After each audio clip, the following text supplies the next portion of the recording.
Hey guys, so tonight we're gonna do a quick video for you guys now because I got a really interesting question na I think is, worthy of making a video all by itself. Okay, so first and foremost, let's thank si Mel ng Alberta. I think Alberta siya. Sabi niya, "Sir, ask ko lang opinion niyo. Ano bang mas maganda i-finance? Yung brand new car o yung 5 years old na car?" So what we have here, guys, is a scenario where I have both vehicles na ni-request niya. So I have a brand new car on the right side, which is the 2022 Honda Civic EX, which I also featured sa video natin kagabi. And on the left, what I have is a 2017 naman na Honda Civic, also in the EX trim level. Okay, so as you guys know, I don't like making these videos para diktahan kayo kung anong kailangan yung gawin. And unfortunately, there's a lot of people kasi that find my opinion too strong to the point na they think na I'm telling them to do this or buy that. Hindi po yun yung purpose ng ating mga videos. Ang purpose ng ating videos is to give you guys enlightenment. Be a guide, ika nga, for you to be able to make your own decisions. Para later on, right, when you decide if you're buying a pre-owned car or a brand new car, right, hindi ako sisihin ninyo na sinabi ni Kuya Jerry, sinabi ni Sir Jerry, bilihin mo to. No, so hindi yun ang point ng video natin. Okay? So what I'm gonna do, I'm gonna run over, right, some of the good features na meron yung 2017, okay? And we're gonna go over some of the features na meron yung 2022, ano yung pros and cons ng bawat isa, and paano sila nagkakaiba when it comes to financing a vehicle. So let's start with the 2017 model here. You can see, right, looks very similar dun sa 2019, right? That's because these are still within the same generation. Remember, the 10th generation ng Honda Civic came out in the 2016 models all the way to 2021. So within that generation, Honda will often change, something here, something there, just to differentiate some of the vehicles by year. And of course, yung signature ng EX trim when it comes to Hondas is the alloy rims, the Honda Lane Watch, which meron ito, and the sunroof. Here's one thing I'm gonna point out. On the 2017 model, in this specific model now, the EX does not have yung charging ports for USB devices sa likuran. So going on the driver's side, so as you can see yung layout, no, very similar dun sa 2019 na finiture ko ng isang araw, right? Again, same generation. Hindi pa rin siya power seats, mano-mano lang siya. Okay, so going inside, so I got the Honda Lane Watch camera turned on, so you can see there.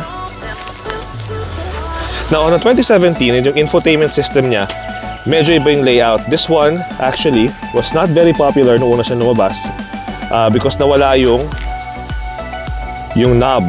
Normally there would be a knob here for the volume to turn on yung audio mo, right? But for the 2017 model, wala siya. So this is all touchscreen. Touchscreen to control yung volume, touchscreen to get to the menu section. So I know for a fact na a lot of people were not happy with that. And even to get to the climate controls, no? Para mababa mo yung fan mo, you have to press here. Push button start, since it is an EX. So another thing na meron ng EX is built-in remote starter. Heated seats, driver and passenger. Now for this specific vehicle here, this one is actually a really good vehicle kilometer-wise. Kasi for a 2018 model, you notice yung kanyang odometer is only 33,000 kilometers. Very low mileage siya for its age. So now we're done looking at the 2017. Let's take a quick look sa 2022. So again, going back sa question na inask sa atin, right? Comparing a brand new model to something 5 years old. So as you can see, of course, with the 11th generation redesign, I got the LED headlamps. Of course, yung drastically different body design for 2022. Magkaiba rin yung design ng kanyang alloy wheels. So yan siya. And again, quick side view for you guys. More of a traditional, simpler, right, aesthetic with the new Honda Civic. On the 10th generation, tignan nyo yung style ng headlights. On the 11th generation, ganito naman siya. But also again, LED tail lights, right? Going in the passenger side here, so ito pala yung tsura ng key fob niya. For 2022 model going forward, yun rin key fob ng Honda. So, here's one big improvement sa opinion ko. On the EX trim, there's 2 USB ports for charging on the Civic. And of course, going inside here, on the driver's side, ibang-iba rin yung design niya. Okay? So same thing, mano-mano pa rin yung upuan. But all your safety tech button is here, and you can see it from here. So going inside, so yan siya. So as you can see, just like I featured last time, no? Different design aesthetic for the 2022 model. Naka-raise na yung infotainment system niya. With the heated seats, push button start with the built-in remote starter, digital speedometer, even yung layout ng information system niya here, magkaiba kumpara sa previous generation.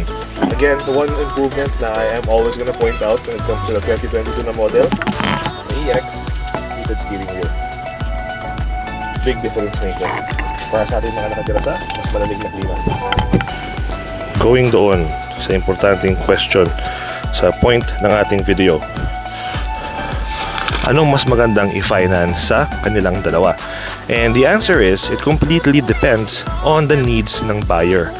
Right? Ito kasi yung mahirap sa ating mga Pilipino. Whenever we want to buy a vehicle, want to finance a vehicle, ang focus natin palagi is presyo, presyo, presyo. We don't look at the overall factors of buying the vehicle. We don't look at the value in the long run, right? There's a lot of people out there na purely sa presyo lang nakatingin. And again, there's nothing wrong with that. However, that primarily works kung cash buyer ka, hindi financing. Kasi when you're financing the vehicle, right, different years ng cars, different amortization.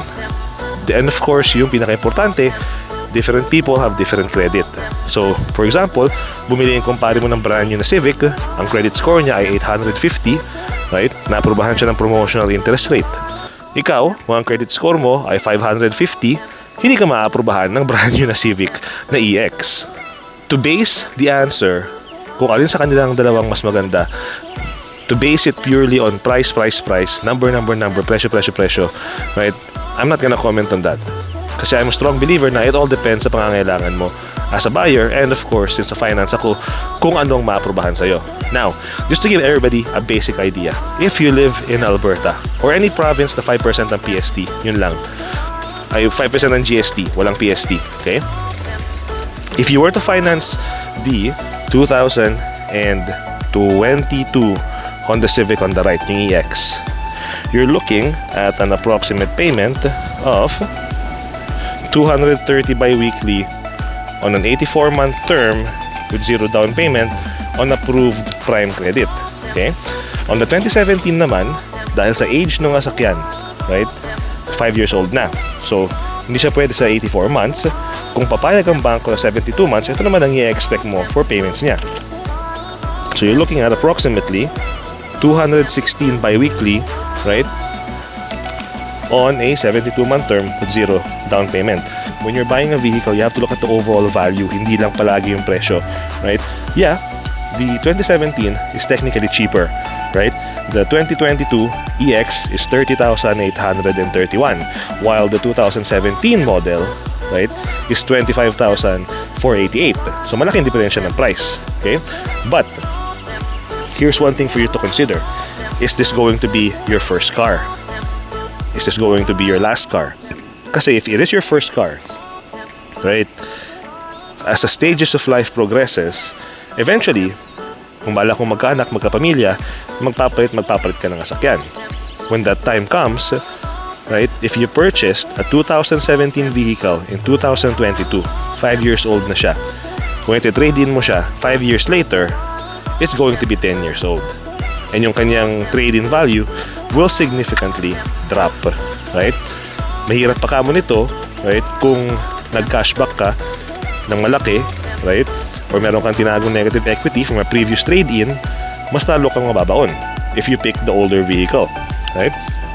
Now, on the 2022 model naman, yes, it is significantly more expensive, but if you purchase a 2022 vehicle in 2022, 5 years from now, it will still be just a 5-year-old vehicle. So, ang trade value niya, hindi pa ganun kalala kumpara dun sa 2017 na malamang napaka-sobrang baba na ng trade value. So again, one thing to consider when you're buying a vehicle, diba? When you're financing a vehicle, stages of life. Nasaan na ba ako ngayon sa buhay ko? Bala ko mag-asawa? Bala ko magkaanak? Right? Bala ko bang palitan ng sasakyan ito ng SUV? Am I a first-time driver? Right? How long will I plan on keeping this vehicle? Right? So you have to consider those factors as well. And at the same time, one thing I'm also going to mention, again, when deciding on what vehicle to buy, right, to finance is amortization term. The 2022 Honda Civic, right, pwede mong i-finance for up to 84 months. For the 2017, most likely it's going to be 66 months or 72 months. So, yung length of amortization will also dictate how big or how small yung magiging bi-weekly payments mo. Okay? Kasi syempre, the longer the term, mas mababa ang bi-weekly. And finally, one thing I'm gonna add as well, if bad credit ka, right? If bad credit ka, financing a vehicle na already 5 years old will not work to your benefit.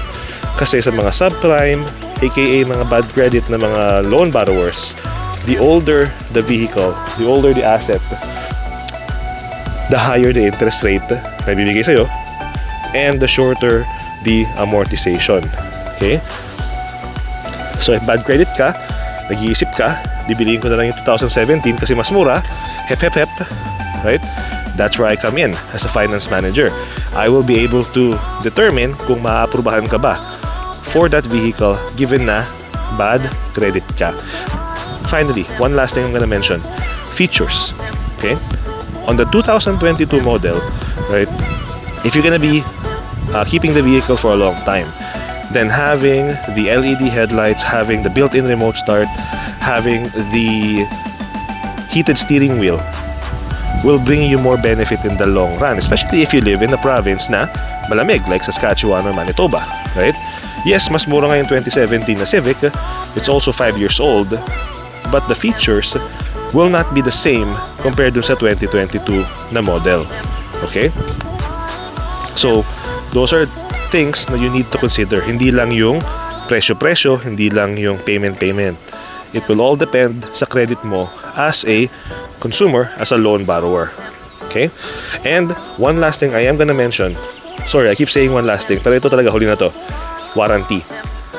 Kung magpa-finance ka ng asakyan, right, ibig sabihin, tali yung asakyan sa'yo ng matagal na panahon. Mas maganda sa opinion ko na mag-finance ng sasakyan na meron pang manufacturer warranty kasi it provides you extra peace of mind in the event na magkaroon ng recall, magkaroon ng issue yung sasakyan mo, right? Kung meron pa yung manufacturer warranty, then covered ka. Hindi mo kinakailangan gumastos to have that recall taken care of. Okay? Whereas yung 2017, dahil 5 years old na siya, even though low mileage lang siya, 33,000 kilometers lang, because of its age, 2022, paubos na yung warranty ng sasakyan. Now, the good thing is, if you are buying a certified used Honda, yung powertrain warranty niya will get extended by up to 2 years or up to 160,000 kilometers, whatever comes first. So again, as I mentioned, there's definitely pros and cons when financing a vehicle, whether you're deciding between a 5-year-old vehicle like here, 2017 Civic, or a brand new 2022 Honda Civic. Each vehicle po, right, has their own pros and cons, and each transaction, will have different terms. So guys, I hope nakatulong yung video natin for tonight, no? Hindi ako naka-Facebook live kasi laging pumapalya yung wifi namin and I'm getting really tired of it. So nirecord ko na lang yung video, i-upload ko sa Facebook tsaka sa YouTube. Hopefully nagustuhan ninyo, and hopefully that answers yung question nung ating follower na nag-ask kung ano bang mas maganda, yung financing a 5-year-old vehicle or financing a brand new. I hope he or she, anybody watching, will be able to come to the decision that works best for their lifestyle.